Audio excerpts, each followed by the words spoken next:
if you want to. But welcome, everybody. And I know this is the night before um, the election, and it's a big election day tomorrow. And a lot of you have voted already. And I just wanted to actually do a push both at the beginning and at the end for elections. Um, but because they have consequences, and everything about student debt shows the consequences that they have. So if you don't recognize me, I'm Randi Weingarten. Yes, I am wearing glasses because after basically writing this book and reading so much these days, I actually need to wear my glasses to read. I don't need my glasses to see, but I need them to read. So you can tell if I'm reading my notes, I'm putting my glasses on. If I'm just looking at you, I'm not putting my glasses on. And so it makes my life very convoluted. But I'm so delighted that we're here with so many people. And Chris Goff just said we're going to make the recording available to people because we know how important this is. But it's so important that we really, really, really wanted to have sometime this week. We would not normally do something the day before election day, even though we know many of our members vote early. But it's a good reminder about election day, as I started earlier. And I'll say that at the end, please, if there are elections, basically local and state elections in your area, whether say you're in New Jersey or you're in Virginia, or Douglas County, Colorado, or Houston, or Pennsylvania, or New York City, or Toledo, or Cleveland. Or Boston. There are so many mayoral elections, so many other elections for state and local offices. Please, elections really matter, and please go out and vote. And I know that for our members, we have one more e-activist going out tonight, just about, or tomorrow morning, just about going out to vote. Please, voting really matters. It is one of the three ways that people who are working people have some rights, some power. One is through education, which we're going to talk about a lot here. Two is through labor, which we're also going to talk about a little bit here. And three is through elections. And why do I say that they matter? Because Donald Trump said, and one of the reasons he was elected was because he promised. Yes, he promised retribution, that he did, but he promised to make life better and more affordable for working people in America. And what people have seen is that it's actually gotten worse. There's a lot of new poll numbers out that have his numbers, particularly on the economy, underwater. But even with the lots of support that he has, people really feel betrayed and they really feel disappointed. And of the things that he said he was going to actually go after, look, give him credit. He went after those things, like trying to get rid of the Department of Education, like trying to get rid of the avenues for people who are going to college to just have affordable college. I mean, I give him his due. I don't like him at all, as you can tell, but he did go after the things that he didn't like. The problem was he didn't fulfill the promises of the things that he said to working people he would do. And you're seeing as a result, a lot of people feel betrayed. And the people who feel really, really, really betrayed are young people. There's a recent Harvard youth poll that found that more than 4 in 10 Americans under 30 are barely getting by, that they've been through COVID, they were through the recession of 2008, and now they're so burdened with student debt. Now, we at the AFT have been on this student debt thing for a long time. And I'm so glad that we have Bonnie Luttrell, who was the former ombudsman at Federal Student Aid, who is with us tonight and will speak near the end and try to also help us navigate questions. Bonnie is now working with us on a consultancy to help us with some of these things. But we at the AFT, starting in 2007 and then 2017 and 18, We push for things like public student loan forgiveness. We push for things like Pell Grants. We push for things to actually make college affordable for young people. And then for all those people who are paying their student debt for years and years and years, how do we make sure that student debt doesn't eat up so much of your budget that you can't do anything else? You can't buy a house, you can't buy a car, you can't deal with how you navigate childcare, all these things that we as a union do. So that's why I said that two of the things I was going to talk about, us as a union try to do whatever we can for our members to have higher wages, better benefits, better retirement, and but we also are trying to deal with the cost side of things, and that's why we've tried to actually lower student debt, like through public service loan forgiveness. So if you're a teacher, or nurse, or firefighter, or work for a city government, or a state government, or in the armed services, that after 10 years of doing this work, then the rest of your student debt gets excused. And that was supposed to start happening in 2017. And also things like income driven repayments, because if you don't have a job that pays you $1 million, or if you're not a billionaire, then if your student debt is 600 $800 a month, how do you afford the rest of everything that you're doing? So we've been on this for a long time. We've been on it in any number of ways. We sued Betsy DeVos. We sued Navient, we sued Mohila.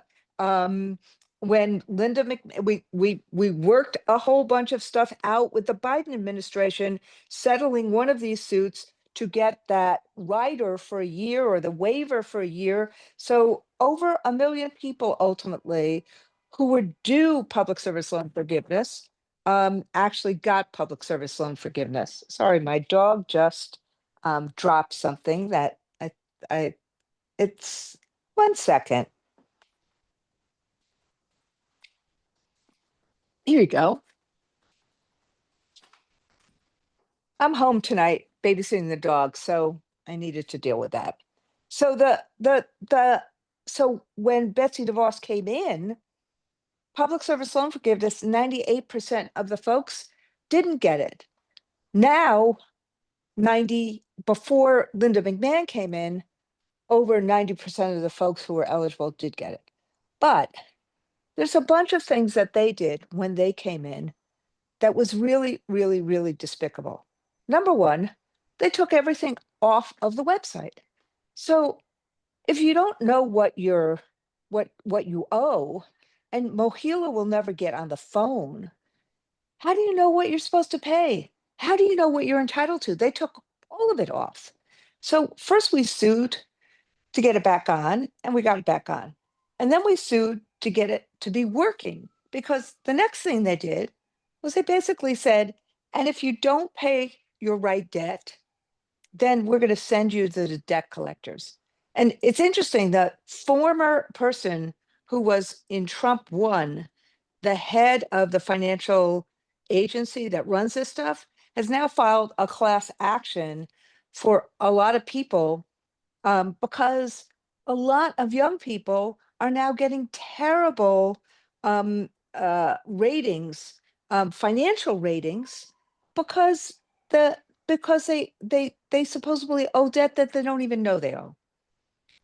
The angle we did was we said, put things back um, on not only put things back on the website, but actually make this work. And much to our surprise, and I say much to our surprise because, it's not, we've had to go to court. I think our union has been in court probably, I think about 25 times, 25 different cases since January 20th or so. They settled with us 2 Fridays ago. Now, I didn't actually believe it until I saw the court. I mean, I heard it, it was fantastic, but I didn't believe it until I actually saw the court order that said that they settled. And what the settlement was is that they basically put back up and made real every single one of the income-driven repayment plans that are now operational and public service loan forgiveness. And so there's a lot of people who are saying in the chat, this is what's happened, this is what's happened. Yes, we are really concerned about that. No, not save. Everything else but save, because save was found by the courts to be unconstitutional by the Eighth Circuit, and we know what the Supreme Court will do. So at the very end of the Biden administration, they moved everybody to other options, and so all of those, including public service loan forgiveness, was put back into action. Now, that's why we're having this webinar, because we want to make sure that people know what their rights are. We have a student debt clinic every week about this. We are putting as much information out on our website and everywhere else as we can, because we don't know all of you, and not all of you are our members. At least with our members, we can get information to them, but we want to make sure that people know what their rights are, and know that, between now and hopefully December 31st, I'll get to that day in a minute, that you will actually file for and do what you need to do to get into the system that you should be in, or the plan that you should be in, so that you have some status and standing in that plan. Now, why do I say December 31st? Because that big ugly bill did something really bad, which is it essentially said that if you get forgiveness after December 31st of this year, you're going to have to pay tax on it. Up until now, you don't. It's forgiveness. So if you're like, and so we are trying very much to make sure that everybody has enough notice as quickly as possible, so that you don't get tripped into having to pay taxes on a student loan forgiveness or cancellation that you have gotten. Now, one more suit, and then I'm gonna ask the legal director, Winston Berkman Beeman from Protect Borrowers, who has been our partner in virtually all of this. But one more suit that I just want to raise that we did today, which is, as we got all of this stuff back online, what does what does Linda McMahon do today? Linda McMahon today, or last week, says, oh no, we're changing PSLF. They can't change PSLF, public service loan forgiveness, but they said, just like Donald Trump has done with so many executive orders, oh, we're changing it. And what are they changing it to? An ideological litmus test. So essentially, if they don't like the employers that a person works for, if it's not in sync ideologically with the Trump administration, they're not going to give those people public service loan forgiveness. So we sued them about that today. And ultimately, we believe we will win, because that is not what Congress has mandated. But this is why, again, we wanted to get as much information out to you as possible. So, I'm going to ask Winston to speak first, and then I'm going to ask a couple of our members who have gotten loan forgiveness to speak, because they've been through a terrible journeys. And I'm seeing lots of questions in the chat, and we have staff who are trying to answer those questions. But we also want people to come to these clinics. And then we're going to have Bonnie speak at the end, doing some tips for borrowers. And we're going to try to do all of this by 7 o'clock. Okay, Winston. All right. Well, thank you so much, President Weingarten, and thank you to the AFT um, for having me and for doing all the work. Before I sort of jump in and talk about some of the particulars of the two lawsuits that President Weingarten just mentioned, I do want to say, like, really how important and how powerful it is that the AFT steps up and brings these lawsuits and pushes back. I mean, the reality is someone needs to step up. And what the AFT has shown is that they're willing to do it. And we're getting victories and success by doing that, by going to court and just saying enough is enough. The courts have to step in here and time again. That's proven to be successful. So someone has to do it, right? You can't sue without a plaintiff. And so having the AFT as a partner to do all this work is really powerful. I want to start with the outcome and settlement agreement that you heard about from 2 weeks ago and just set the stage. So this is the AFT v. McMahon lawsuit that was filed in the spring. What happened? I'm sure we're all familiar with income-driven repayment plans. Those are the plans that set your monthly payment equal to a percentage of how much you owe. And of course, the public service loan forgiveness that cancels your debt after 10 years. The way those two programs interact, right, is most of you are on an income-driven plan for those 10 years to make those payments affordable and because those payments count towards public service loan forgiveness. So there's just a natural connection between the two programs.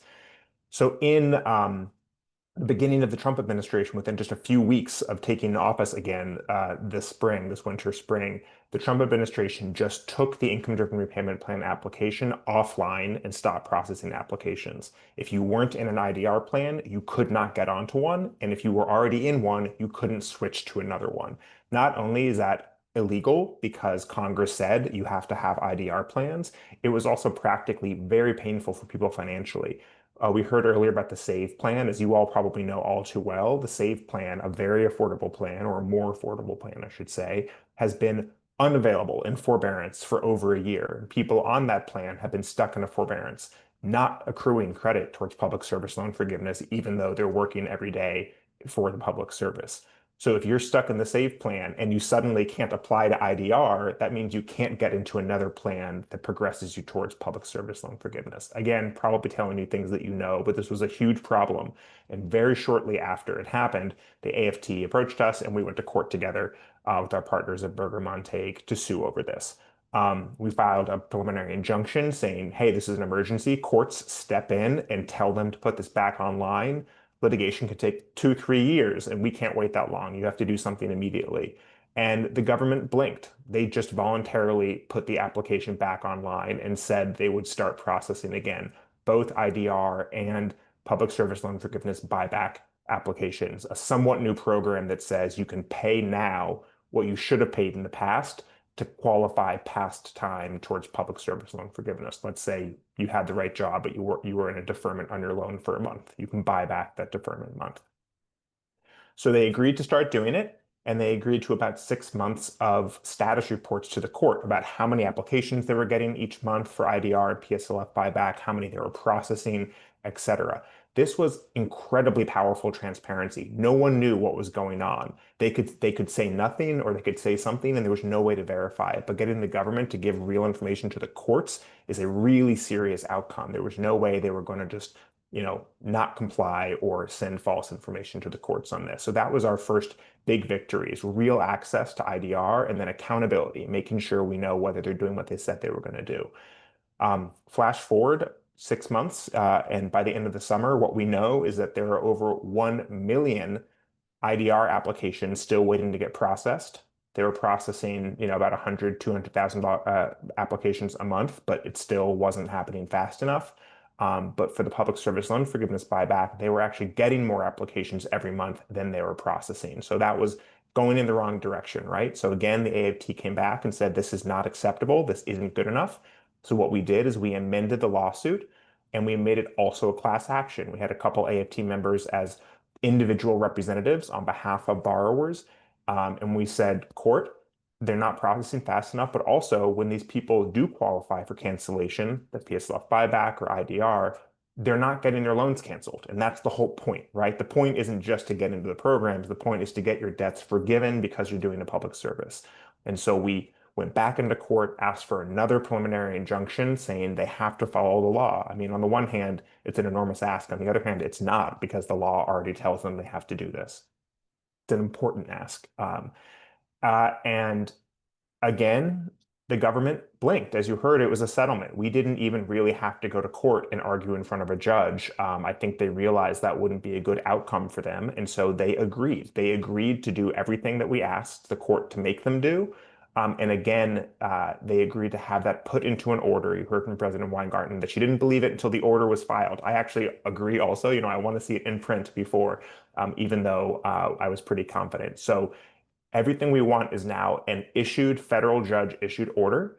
And basically, what it says is they will continue to accept and process applications for IDR and public service loan forgiveness and buybacks under public service loan forgiveness. They will cancel people's debts under the IDR plans, except for SAVE, and I'll circle back to that in a moment, and public service loan forgiveness. Um, if you make an overpayment, if you've been processing, if you hit your eligibility, but you haven't been processed, and you're like, well, I can't stop paying, I don't want to become delinquent or default while I wait for them to process me, they will reimburse you for the excess payments you made once your loan is canceled. So I want to acknowledge that still is a problem if you have to make more payments than you're supposed to, but they will at least repay you. And so that is information that you can use to make financial decisions. President Weingarten mentioned this tax problem is a very big problem for a very select group of people. Thankfully, public service loan forgiveness is always tax-free, but IDR, if you are a public service worker whose employer happens to not qualify for PSLF and you get your IDR cancellation, your cancellation through IDR, that could be taxable starting in January. And we got the court to tell the Department of Education that if you qualify to have your debt canceled this year, but they just don't get around to it until next year, they can't tax you on it. They have to treat this year when you qualified as the relevant date for tax purposes, and they can't, effectively tax you on it because they waited too long to process you. So, so Winston, I just want to say that Yeah, of all the things, and I didn't mean to interrupt you. I no, just of want to make course. sure that people know that we are gonna make sure that we get back to who was everybody who has said anything to us in the chat or the Q&A. We will try to get back to you within the next 24 hours. But also, um, please, please, please, everybody, as you're listening to Winston and you have other questions, if you have two devices open at the same time, go to aft.org/PSLF, aft.org/PSLF, Public Service Loan Forgiveness, PSLF, to register for clinics, to get a fact sheet. If you are not our member, you can join even just for this purpose so we can help you. But what Winston just said, PSLF, tax-free. Income driven repayment, that's why we want you to file before December 31st, because one of the things we got the court and the Trump administration to agree on is that these dates get stayed for tax purposes if you have filed and they haven't gotten to you. So that's part of the reason we really, really, really are trying to get this done now. We want people who go into public service, we want people who have student loans to get the benefit of their college, to not have unsustainable debt. And this is part of who we are as a labor movement. So this is why we are really punching out this answer. Sorry, Yeah. Winston. No, not at all. And just to really underscore that point, if the AFT hadn't dragged the Department of Education into court this fall to fix this, there are thousands, if not tens of thousands of people across the country who should have had their debt canceled this year when it wouldn't be taxed, but because of backlogs in processing them, no fault of their own, when it eventually got to be their turn next year, they would have been taxed. One of the AFT members who is one of the class representatives on this lawsuit has $750,000 in debt and is a retiree, so he's no longer eligible for public service loan forgiveness and would have had to pay tax on that as if it was money he actually got, right? So that's what that means to pay tax on it. So the takeaway is if you qualify for IDR this year, but they don't get to you, you should be protected from tax liability. And again, PSLF generally isn't taxed. And that, we sued today to protect that program in general. Again, AFT was part of that, but in general, it's not taxed. Now, we also got additional months of court reporting because that transparency this summer was so effective. Now, when we say that we settled with the Department of Education, that is true, but one important thing we did is we didn't make the case go away. We said, let's see how this agreement goes for 6 months. And if we need to go back to court in the spring because they're not holding up their end of the agreement, we're going to go back to court in the spring. And that's exactly what the AFT did this spring when they agreed to put the IDR application back online. We came back in 6 months because they weren't doing a good enough job. They've now made real specific commitments and have committed to reporting to the court for 6 months, and we'll go back again if we have to. Hopefully, we don't. Um, One or two important takeaways I want to make sure everyone understands is that happening at the exact same time was the government shutdown. And so the effect of that for borrowers is that they are not going to be identifying and processing new cancellations during the shutdown. The government's just not working. Now, the agreement, I think, protects borrowers and AFT members from the worst outcomes there, right? If you have to make a payment, they'll reimburse you if it was an excess payment. If you get the cancellation this year, but they don't process you next year, you won't be taxed, et cetera. But I do want to acknowledge how unfortunate and problematic it is that the government is shut down because of elections have consequences. But the agreement is not affected by the shutdown, except for that the government can't start um, paying up on its agreement and doing the work that it promised to until the government reopens. So I just want to note that. As you heard from President Weingarten, the AFT has like probably the most sophisticated program to assist individual people with their loans. So if you have specific problems for yourself, you should follow up with them. But what people should really be doing is taking advantage of the ability to get into an IDR plan, the ability to ask for PSLF buyback. Someone asked about the SAVE plan. The SAVE plan, as you heard, is a total other court has shut that down for now. But what you can do and what we won in this lawsuit is a confirmation that months spent in the SAVE forbearance can be bought back through the buyback program. So that's now something that's available because of this lawsuit is a court acknowledged right to do that. Um, so the big takeaways are there's a huge victory, but a big part of that victory is accountability and the ability to go back and make sure the government makes good on its commitment. I know that Bonnie and other folks from AFT are going to be available to answer more specific questions, and I'm going to hang on for that as well. But those are the main takeaways, is that the court, because of the AFT's lawsuit, is compelling the Department of Education when the government reopens to make good on its promises, and we have a compliance accountability mechanism in place to make sure they do that.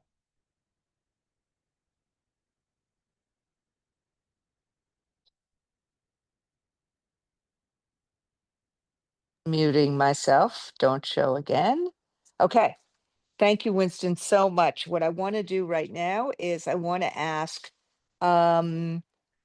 Rachel, um, who is um, no, okay. I want to ask Rachel uh, Dubreuil. I think I said your last name the right way, and if I didn't, please correct me, Rachel. But Rachel is a member of ours.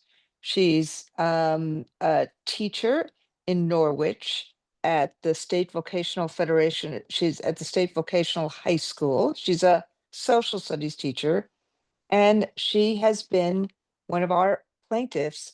Look, as Winston said, you can't bring a case if you don't have the plaintiffs. And it really is incredibly brave for people to stand up, particularly in these days, to be plaintiffs. And I really, really, really, I just can't tell you, Rachel, how humbled and honored we are that you had that kind of trust in us. And so would you just talk about, you know, your kind of journey if you want, if you would, and because I see the questions in the chats about different kinds of, what if, and I think both you and Dr. Robinson's stories will actually give people a sense of both hope, and will really try to help untangle the knots. Rachel. Awesome.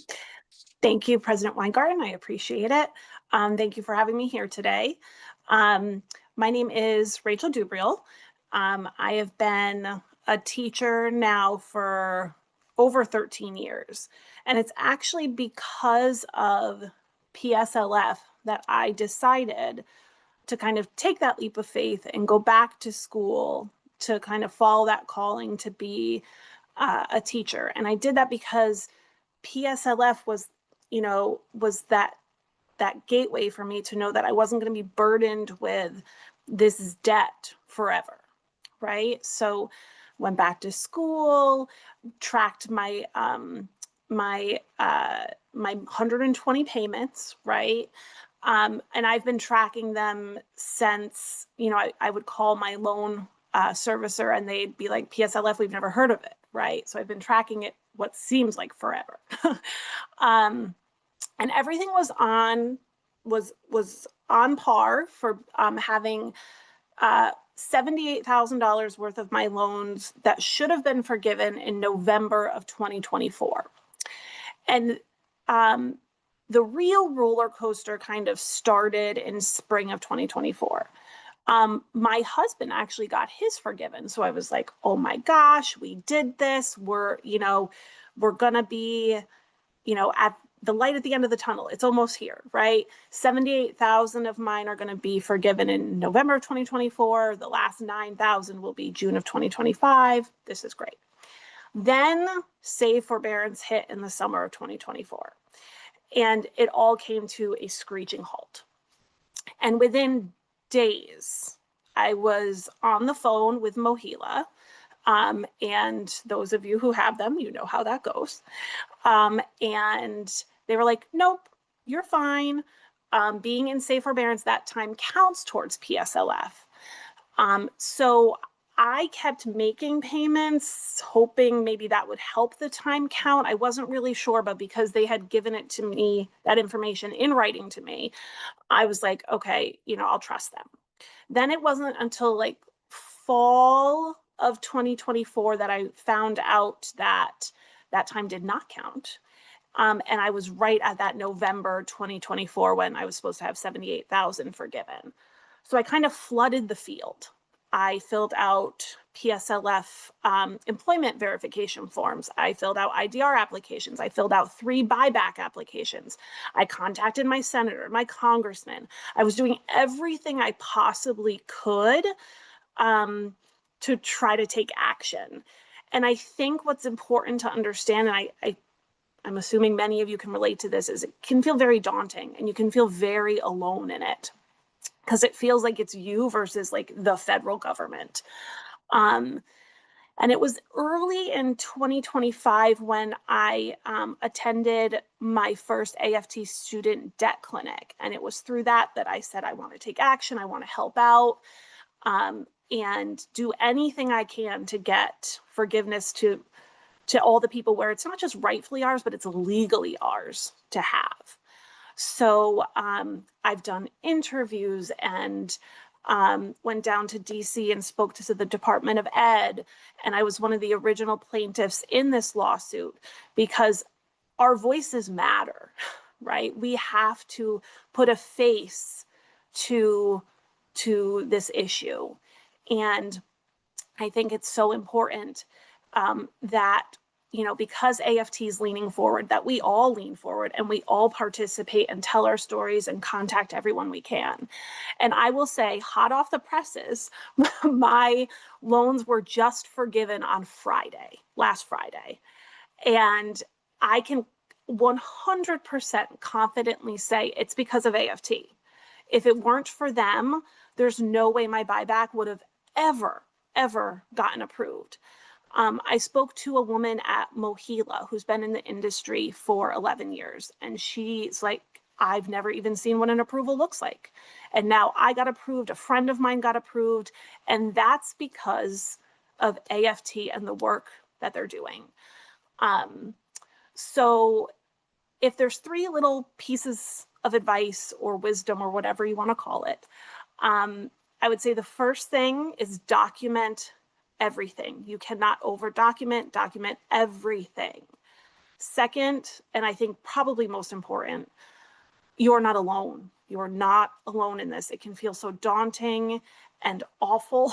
But know that we are union strong. We have solidarity here, and AFT is in your corner. And I am an example of that. So just know you're not alone. And lastly, use your voice. It does matter, and we are making change. So I just want to thank AFT again for being in this fight. And thank you for having me.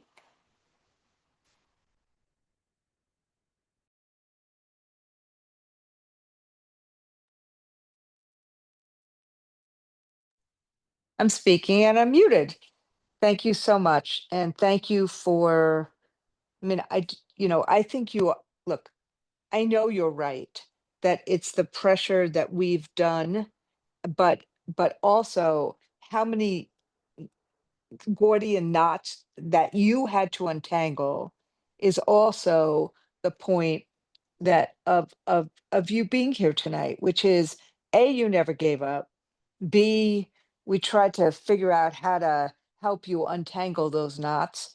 And that's what we want to do for all of our members. We don't have we don't have the staff, we don't have thousands of staff people, but we really have a sense with all of our colleagues about what to do and how to do this stuff. And we really want to make sure that we can help as many people as possible, particularly our members, obviously, get the relief they need, particularly now that we've gotten this court order signed, and making sure that people apply, have their applications in, have whatever they need in, even if the Department of Education or whatever successor entity is there um, uh, doesn't deal with it, but we want it in before December 31st on income-driven replacement, so that so that you don't lose the tax advantages that you've had forever.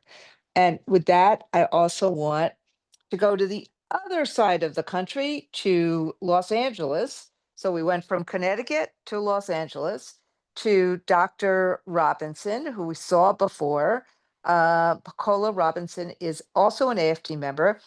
She's a College Faculty Guild member, and she's also a forensic psychologist. So, Dr. Robinson, you want to talk about your journey in terms of public service loan forgiveness, and also, why people, what your local is doing, because we have some locals that have taken this and run with this, and what the student debt clinics, why they were so important. Right, thank you. Hello, everyone. As Randy said, I am Dr. Pacola Robinson. Yes, I am a forensic psychologist. I like to start off with, I had maybe $586,000 that was recently forgiven, and really all because of attending these student debt clinics.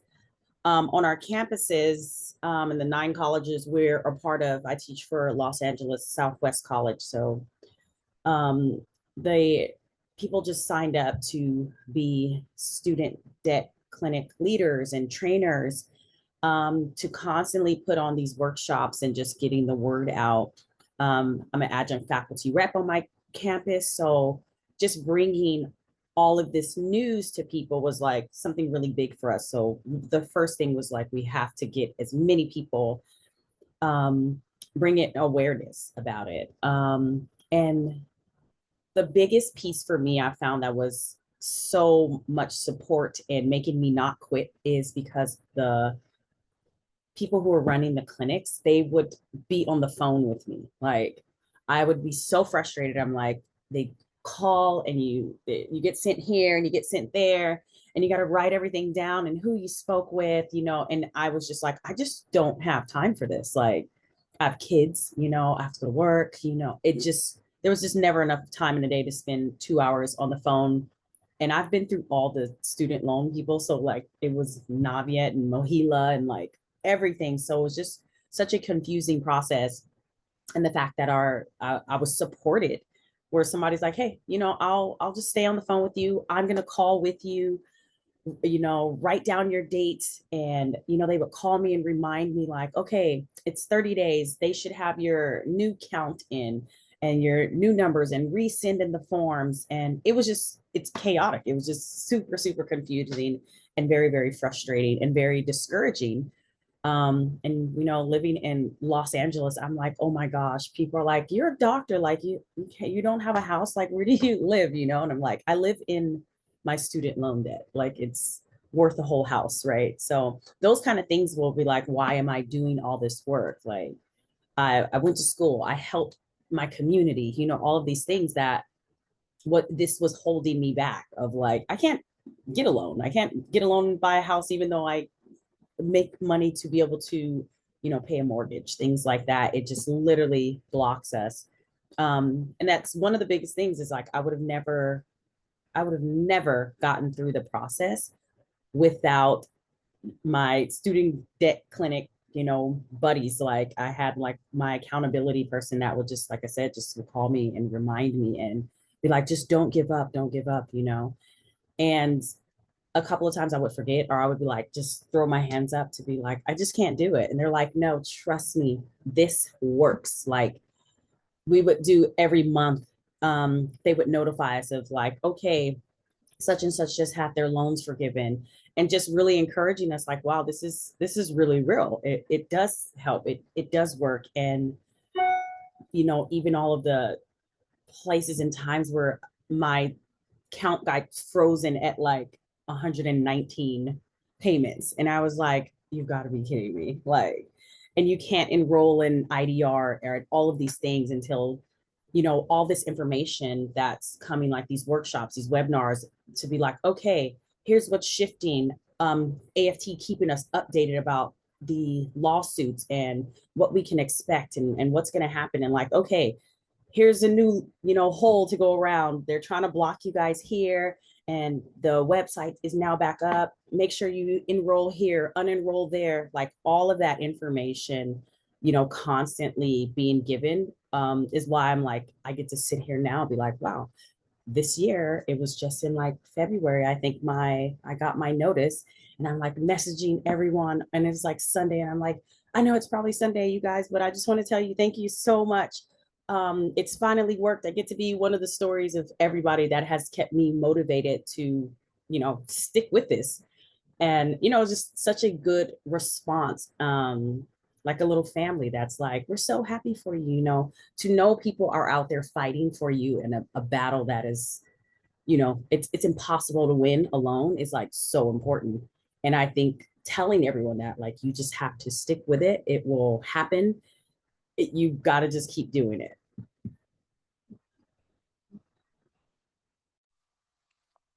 Thank you so much. Now I'm just going to ask Bonnie, because Bonnie's been also looking at the questions like I have, and people have been trying to answer them as we've been looking at them.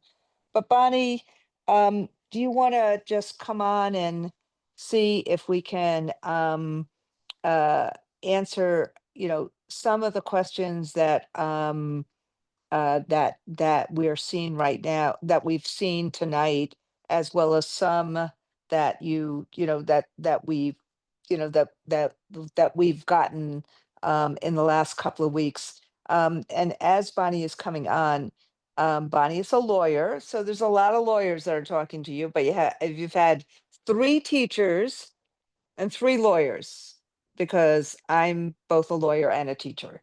But Bonnie is the former student loan ombudsman at the Federal Student Aid part of the Department of Education. She was a lawyer for the Consumer Financial Protection Bureau, and she really helped us untangle the red tape in so many ways while we were trying to get people to have access to public service loan forgiveness. And she's now working with us on other affordability issues like medical debt, because we know that affordability is the issue of our generation, of this generation. A recent AP Newark poll found that 78% of adults say at least one necessity: housing, savings, groceries, healthcare, utilities, taxes, or income is a major cause of stress. And GoFundMe users are increasingly using GoFundMe to seek to cover essential needs such as groceries. And we are really trying to do everything as a labor union who represents people who make a difference in the lives of others.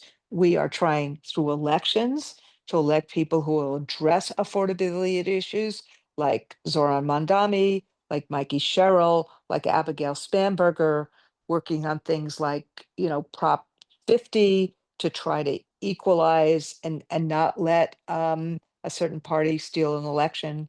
We're trying to do all of these things as well as vote for all throughout the country other mayors who have a pro education, a pro labor, and a pro worker point of view.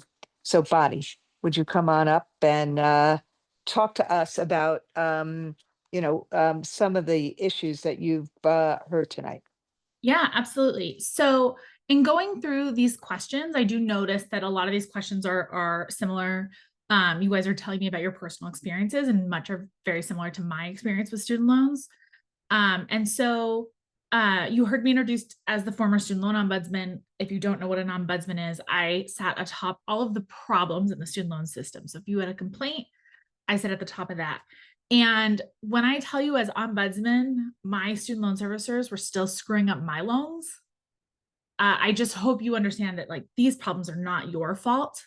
And because there would not, you've heard it here already, but it is because of AFT that there was a PSLF waiver. I got forgiveness because of the PSLF waiver. Like I owe my indebtedness, freedom from indebtedness to AFT. They made it possible for me to buy a house. And I hear you guys talking about how your student debt is holding you back. And so please understand, like AFT is fighting like hell for all of you. And these problems that you guys are talking about in the chat make it clear there's more fights to be had. And so we are here, all here as resources for you. With that in mind, let's go through some of the most common questions I saw. First and foremost, everyone is asking questions about taxability next year. So let me clarify that if you are pursuing public service loan forgiveness, it is not taxable. It will not be taxable. It is written into the statute that it is not taxable. So if you're on track for PSLF, take a deep breath. You're not on a clock for taxes this year. When they were talking about taxes, they're talking about how at the end of this year, if you're getting income-driven repayment loan forgiveness, that's the loan forgiveness that takes 20, 25, 30 years to get. That is where the taxes are going to come in starting next year. Now, that doesn't sound great, but what I can tell you is AFT is fighting like hell to make sure that doesn't happen. You know, it takes, the last time the taxability got waived for 10 years, it was through bipartisan negotiations for a big omnibus bill. You know, that might happen again. And so you can believe AFT will have a seat at the table demanding that you guys are protected if that moves forward. But for right now, if you are on track for PSLF, you don't have to worry about taxes. And for income-driven repayment, you're good through the end of the year. And then the department will put out more guidance next year for taxability then. A bunch of questions listed here. Okay, so a lot of questions about, you know, I submitted my buyback, what do I have to do, or asking what you have to buy back. Some quick background on buyback. So this is the hugely impactful provision that was created as a result of AFT's lawsuit. And it was so good that they actually like wrote it into the regulations after the settlement. Buyback says if you were eligible for PSLF credit, but for whatever reason you didn't get it, either you were in a deferment or you, you know, life's tough and you had to take a forbearance for those months, you couldn't make your student loan payments. Buyback means when you are at the end of your PSLF period, so you have 120 months in service, so you've been working for 10 years, but you don't have 120 months of payment credit, you can go buy back those months to fill in the rest of the payment credit to get you to the point of loan forgiveness. If you've only been in public service for a few years, you're not eligible for this yet. It will open up for you once you get closer to forgiveness. You can't access this until you have 10 years in service, because the idea is when you buy it back, it gets you to the point of loan forgiveness. So like you buy it back and then your loans are forgiven.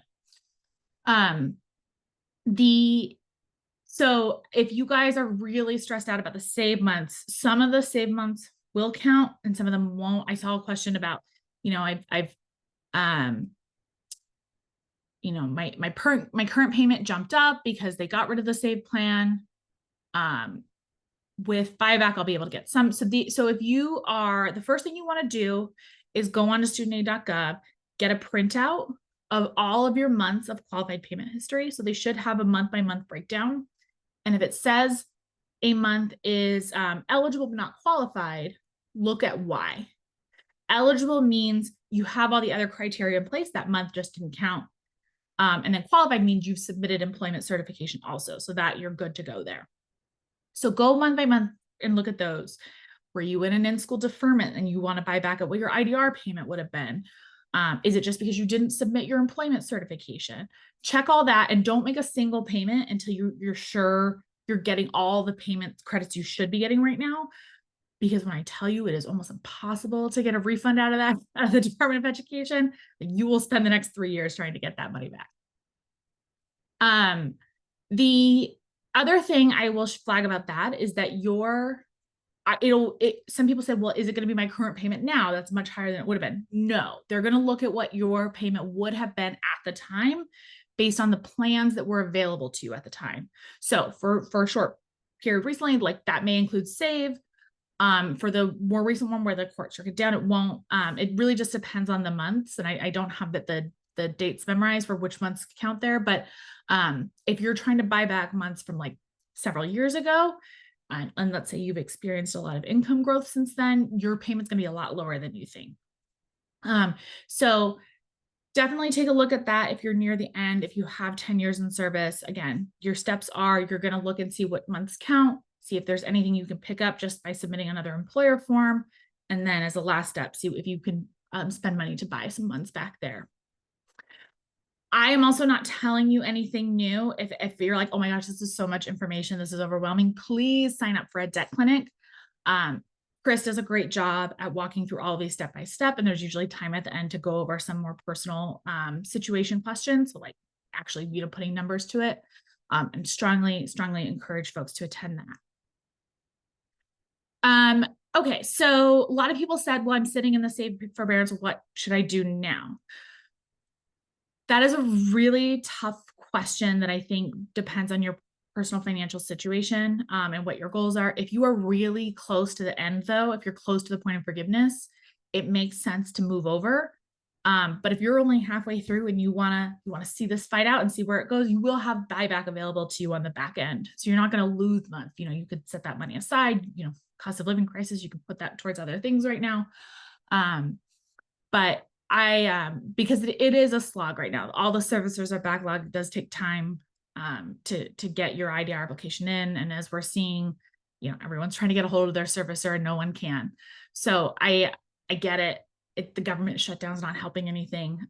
But if you are worried about, if you're only halfway through and you're on track for PSLF and you're worried about losing this time, you will have another option down the line to buy those months back. I saw a lot of questions about Parent Plus. So Parent Plus loans are loans that parents or guardians can take out for their child, and it's for the child to go to school. For those, PSLF is available if you, the parent, work in a public service field. It doesn't matter where your kid works. So keep that in mind too. If you have a Parent Plus loan and your kid works in the private sector, you are still eligible for PSLF there. Our retired teachers eligible for PSLF. If you are eligible for public service loan forgiveness, if you are working in a public service job right now. I did see some questions about adjuncts. There is a provision for adjuncts and for how they can get treated. They are treated to get access to PSLF. But if you're fully retired, you're not getting any, you don't have an employer to sign the PSLF form, then you might not be eligible now. I see we've got 3 minutes. So I'm just trying to pick some of the best questions. I so appreciate that you're doing this. Thank you. Oh, my pleasure. I'm sorry I'm talking so fast, guys. No. We're really trying to help people. That was what this webinar is about. And then we're going to go through all these questions after too and try to get you all answers, but please don't hesitate to reach out to debtclinic@aft.org. And we can also provide you additional help there and make sure we get you to the right place. And one of the things we can do, Bonnie, is that we need, there may be some quick explanations on common problems that we can do by video. So what we're going to do for people is I really want you, for everybody who's been on, you saw this. So keep checking, we will keep this all on the AFT.org website, under our student debt or under our PSLF monikers. Somebody help me here in terms of which one we're going to do. We'll respond to questions. We'll keep this on the website. We'll do some kind of videos because people have said, oh, this is a good thing for us to focus on. We're seeing what the questions are right now. So over the course of the next month, we'll put some helpful videos up. Again, if you're a member, you can, email us at debtclinic@aft.org, or you can go to, www, or everybody can go to https www.aft.org PSLF. But if we will really try to help as many people as possible. We know that there's such a need right now, which is why we wouldn't normally do this, but Bonnie's trying to answer questions, the common questions that we're getting on the Zoom. Why don't you answer one more, Bonnie, and then I'll close up. Okay, well, I will say, I do see some people saying the link doesn't work. If you Google AFT PSLF, it's the first hit. That's where you want to land. Now, a lot of questions about MOHELA incorrectly or erroneously rejecting applications. Yes, you should try again. You absolutely should try again, and you should document every step. And if you believe that the rejection was erroneous, please reach out to debtclinic@aft.org, because that is where we can help, and that is where we can step in and help fight on your behalf. With that, I'll hand it over to you, Randi. I'm just asking our fantastic team a question as you're talking. I just want to one more time say thank you to Winston, to Rachel, to Pacola, to Bonnie. I also want to make sure that you all know that to go to the student debt and public service loan forgiveness piece on our AFT.org website, you do not have to be a member. And we're going to do whatever we can in general to try to help people, whether they're members or not. If you're a member, you're going to get, help from beginning to end, including all of what we do. But we're really trying to help everybody, as our lawsuits have tried to do. This is a very special moment, November and December, to ensure that people are, at least signed up so that we can get you in the queue. Anyone can register for a webinar. Anyone can register for the student debt. Anyone can go to the AFT.org website. But more importantly, this is our fight to, every single day we are fighting we're fighting not only Trump's cruelty, not only his betrayal of people in America, but we're also fighting against a broken status quo. We know that people are don't believe that the promise of America is there for them. And so as educators, as nurses, as people who believe in public education, and as people who believe in a better life, as a labor union, as people who believe in the ways in which regular people can have power, we're going to do everything in our power to make college more affordable. And that's part of the reason why we've taken on this literally 10-year journey of really trying to make college debt less unsustainable and more affordable.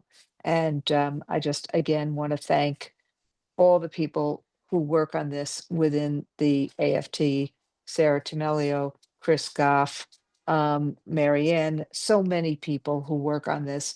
But this is what it means to be a union who wants to make a difference in the lives of people who are making a difference for everyone else. So thank you again for being here with us. Don't lose hope. We are going to try to help in every way we can, as we also go to the polls and vote for people who actually believe in people and who don't have to sue to actually get people the rights that they need. So tomorrow's election day. If you haven't voted, go vote. That is the pillar of a democracy, and we will keep on fighting as educators, as a labor union, and as people who believe in other people and in the promise of America. We will keep fighting for all of us. Thank you.